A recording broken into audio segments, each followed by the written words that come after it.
And now I'm talking to John Saunders, the Director of Shine, the Chairperson of the Mental Health Commission. John, how's it going? John, I interviewed you a couple of years ago in your job as Head of Shine, but you're also the Chairman of the Mental Health Commission, and I'm here today to talk to you in that capacity, in particular in relation to your annual report for 2015 that you published last month. Could you start by telling me about the Mental Health Commission in general first, though? Can you just tell me how and why it was set up, and what work do you and the other people involved with it do, please? Well, thank you. The Mental Health Commission is a state organisation, and it was established in 2001 under what's called the Mental Health Act 2001. I suppose, in a nutshell, the Mental Health Commission is organised to set standards and monitor standards in mental health care services around the country. And it also has a number of functions around registration or oversight of mental health care services. A very important function of it is that it looks at the interests and the well-being of those people who are detained involuntarily against their will in mental health services, and it provides certain human rights, particularly the tribunals, which are established to oversee and to make a determination on decision to detain someone. So, for example, if a person is detained, there must be a tribunal within 21 days of that detention. And the function of that, they get it automatically. It's an entitlement that they have, and that tribunal, which is a three-person team, will sit and examine the situation and make determination that the detention was a correct detention or not.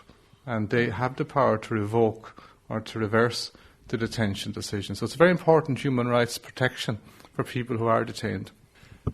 You were set up in 2001. Could you tell me I presume you're public health services, yeah. Could you tell me how have public mental health services evolved since 2001? And could you tell me about your latest annual report and how that report would compare with previous annual reports? Yeah, the Mental Health Commission's important function is to inspect all of mental health care services. And most of those are, as you say, public mental health care services, but we also have a mandate to inspect private or independent mental health care services. And there's a significant number of people use independent mental health services in Ireland, so that's important. Yes, the report is generally a review of what the Commission has found in its inspections, and also a review of the other work of the Commission. And I suppose there's some very general topics that keep coming up year in year in our reports. I suppose one of the most important ones from the point of view of people using services is that we still have a situation where a number of people will use mental health care services but don't have a full comprehensive individual programme plan. And what that is a plan for a person's treatment and well-being and recovery, which involves all of the multidisciplinary team who are involved in providing the services, but also, importantly, involves the individual himself and his or her family members. So an individual programme has a very important plan, and the Commission and many other people feel that it's important that everybody who uses mental health care services has that type of plan. We've found in our reports year on year that there are significant numbers of services who don't have those plans in place, and we would be working for many years to encourage them to have those plans.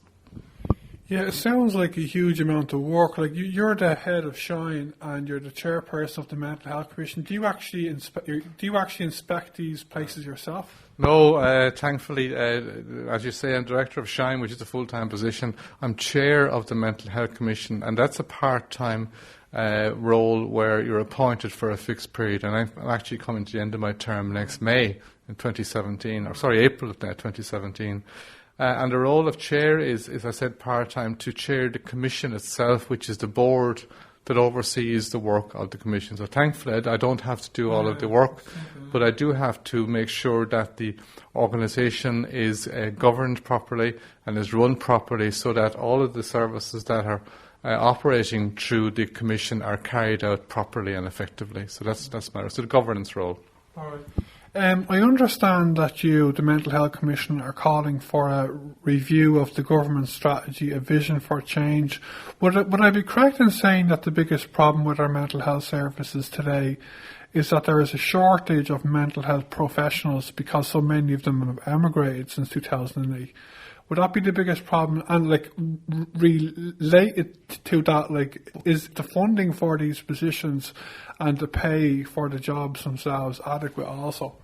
Yeah, that's a really complex one. I think we'd start off by saying that the Vision for Change is the policy that the government have adopted since 2006, and there's an expectation that all mental health services will work to provide the type of services that Vision for Change dictates and shows. I think the Mental Health Commission for many, many years has supported Vision for Change because it's a very effective model of providing good mental health care services to people. And Vision for Change essentially says that people should be provided with mental health care services that are localised, community-based, and provide a range of different types of interventions to people to help them make recovery. Yes, there are problems in the sense that 10 years on, most people would agree that Vision for Change is not yet fully implemented. There have been significant problems around resources and the amount of money that various parts of the healthcare service would have to achieve its aims. There are certainly, as you asked in your introduction, the queries around the numbers of staff that the health service has. There are significant gaps, and in fact the healthcare service itself would suggest, mental healthcare service itself would say that it's operating with about 75% of the staff it would require to fully implement Vision for Change.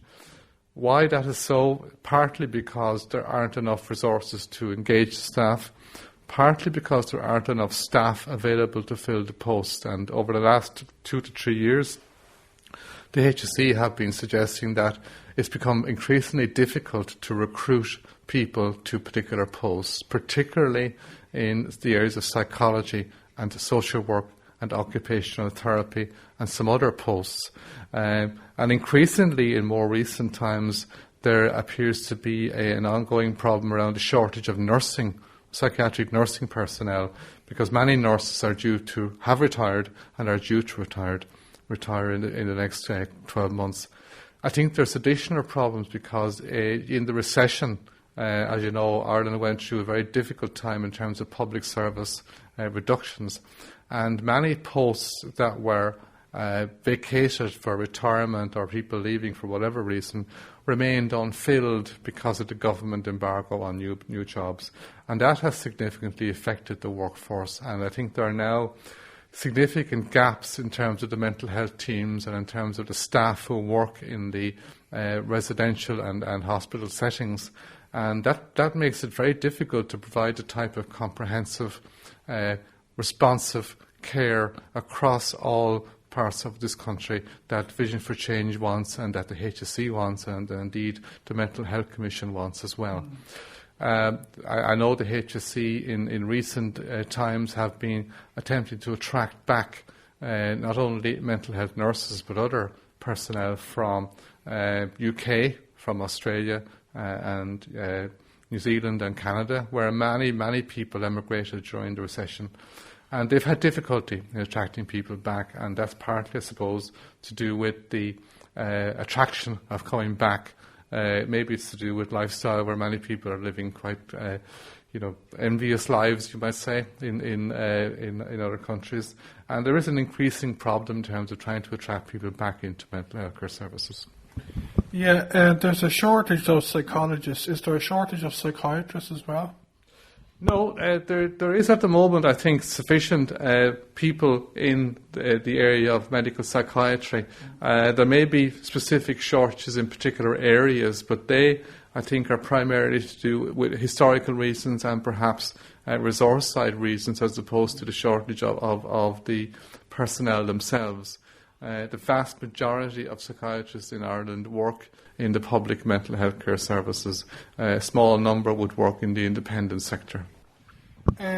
What's the difference between, say, if you have a mental health team working in some area in the country, What's the difference between what the psychiatrist does and what the psychologist does? Well, a psychiatrist is first and foremost a doctor, a medical doctor, who has, after doing the basic medical training, has chosen to specialise in the area of medical psychiatry. So it's a discipline of medicine which views and treats and intervenes in mental ill health as a mental illness or a mental disorder or disease. So it's not unlike or analogous to people working in physical care who would deal with very specific diseases. And so the approach is a medical one. I think secondly, psychiatrists have certain legal responsibilities and authority. For example, they would have a role in the determination of whether people should be detained against their will in mental health hospitals. They also, of course, have a role in terms of prescribing of medication and in the prescribing of very specific treatments for people. Psychologists, on the other hand, are people trained in general psychology who have undergone very specific clinical training to equip them to work in mental health or mental health care services. And their focus would be on, I suppose, for the want of a better word, a more holistic approach to dealing with people, which takes into account not just the psychological or the disease profile of people, but also look at things like social issues, behaviour, how the environment that people live in can affect their behaviour. Now that's a very crude distinction between both, but I think increasingly you'll find that medical psychiatrists would also have a strong learning or leaning towards psychotherapeutic interventions, and many of them would be trained psychotherapists. Psychologists likewise would have certain training around therapeutic interventions. So there is at some level a blending between what both do, but the essential difference is that one is very much part of a medical profession and has a very specific perspective on what mental health is and what mental ill health is, whereas psychologists have a different perspective. Psychology is more about analysis, isn't it, of problems and the underlying issues, is it? Yeah, and there are different branches of psychology, but psychologists essentially look at the behaviour that people present with. They look at, as you say, look at the underlying factors that might contribute to it. They'll be less focused on a physical dimension around brain disorder and brain function and so on. But as I said, the differences sometimes blend, and in fact in multidisciplinary teams, as suggested in Vision for Change, doctors, psychiatrists and psychologists and other mental health professions would work as part of a team and should work in very close cooperation to provide a type of comprehensive package that is required for people who have very, very severe mental health problems. So, and ideally, on every multidisciplinary team, you'd have to be psychiatrists or more, and psychologists and occupational therapists and nurses, whatever. So you're saying that in a lot of these teams, they're short personnel, yeah? Yeah. Vision for Change suggests that the core team should be medical psychiatry, mental health nursing, occupational therapy, social work, and psychology. And now in children's services you get other specialist interventions, such as, for example, play therapy or specialist art therapy and so on. In the main, the shortages are around psychology, social work, occupational therapy and these other specialist services. Generally you'll find adequate medical psychiatric presence and nursing, but as I said, there are in some areas now there's increasing evidence of a shortage of nursing personnel due to, as I said earlier, to retirements, to people leaving and to difficulty in recruiting new people to the posts. I read your press release on the Mental Health Commission website talking about so many long-term mental health patients not having a care plan, and that a lot of them have become institutionalised and there is little, if any, focus on their recovery. That looking after them seems to just be about managing their illness. Could you tell me who is to blame in these individual hospitals or centres? Does it mainly come back to funding again and the shortage of mental health professionals, or is there a need for more work to be carried out to promote or advocate for the concept of recovery? I think there's a number of fundamental issues that need to be addressed there. The Commission was very concerned about, for example, the number of what are called staffed community residences or group homes. These are houses in the community where people who probably in most cases were formerly living in large institutional residences or hospitals were transferred because those buildings were unfit for purpose into these units. And the idea was to develop a community-orientated housing where the person could be part of a local community and live a relatively normal life. I think what's actually happened and what the Commission has found is that many of these houses are actually functioning as mini institutions, for the want of a better word. There would be a significant number of them where there's more than 10 people living in the same house, and that is very large by any standard, and certainly the HSE itself would rather have people living in smaller numbers in terms of their own policies. The Mental Health Commission would want to have smaller numbers. So I think the problem is around the type of life that's being created in these establishments and how they are very institutionalised. And in some cases, unfortunately, the buildings themselves need to be examined in terms of physical repair. There are issues around privacy, space, living space, and so on and so forth. So there are issues there. I think there are also issues around how mental health care services generally promote the idea of recovery. And recovery is a very specific idea around, as I said earlier on, where people have a individualised programme plan which sets out the agreed steps to help someone achieve a recovery over a period of time. And very often the recovery is not clearly or explicitly set out in these plans. It's more about managing people's symptoms, about containing or dealing with short-term crises and not looking at long-term issues. So, for example, we know that many people who use mental health care services often return to mental health care services again and again, the so-called revolving door syndrome. And part of the reason for that, as one might argue, is that, well, there hasn't been a very comprehensive approach to addressing long-term recovery needs and dealing with the issues that keep cropping up and preventing people returning. So you asked about who's to blame. I don't think blame is the appropriate way of looking at it. I think we have evolved a mental health care service where we've come from a very old traditional institutional model to one which is primarily community-based and providing a localised, comprehensive service to people. And I think we haven't fully completed that job, so we still have some of the trappings of the old system in terms of institutional behaviour, how we deliver services, the way we respond to people who have very severe mental health needs. I think we've a long journey in terms of creating a very full, comprehensive, non-institutionalised community service. I think it will take many years. Apart from the issues around staffing, there's the issues around our culture, our attitude towards mental health in the community, our attitude generally in society about mental illness and stigma and so on. And all of these issues need to be addressed proactively and over a long period of time in order to see the type of change we want, in order to bring about a society where people with mental health difficulties or mental illnesses can get a very timely, responsive and appropriate treatment for their particular situation, and where they can live and work as part of the community and be seen and respected as valued citizens in our community.